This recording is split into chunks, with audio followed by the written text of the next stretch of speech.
Šitai kompaniją pradėjau grįžęs iš tais laikais iš kariuomenės, iškart įsidarbinau į buvusių jūrų prekybos uostus, taip vadinasi.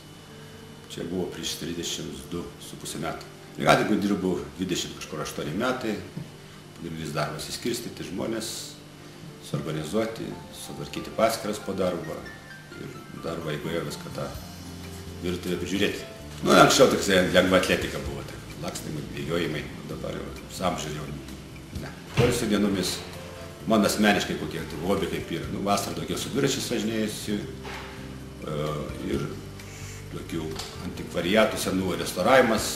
Mano tokia hobi, kaip pasako, nueiti į sendačių turgus ir tokius apleistus, bet rankų darbą, būtent rankų darbą, atrestauruoti, tokius kaip kalvaratus, žemaitiškai vadinamus, kažkokias tai statulėlės, kažkokias tai padaryti, ten balkoną savo įsirengiau.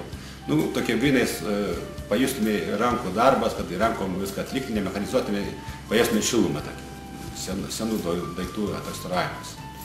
Restauruojam tai yra nuėmimas senų dažų, ten būna daugiausiai visi apleisti, tai dalykai, nuėmimas, nušlifavimas, nulakavimas ir panašiai tokie. Paskui jauti, kad tas daiktas atgauna antrą gimimą. Vienas balkonas yra kaip mano, yra toksai vyriškas grynas, o kitas balkonas yra žmonos daugiau.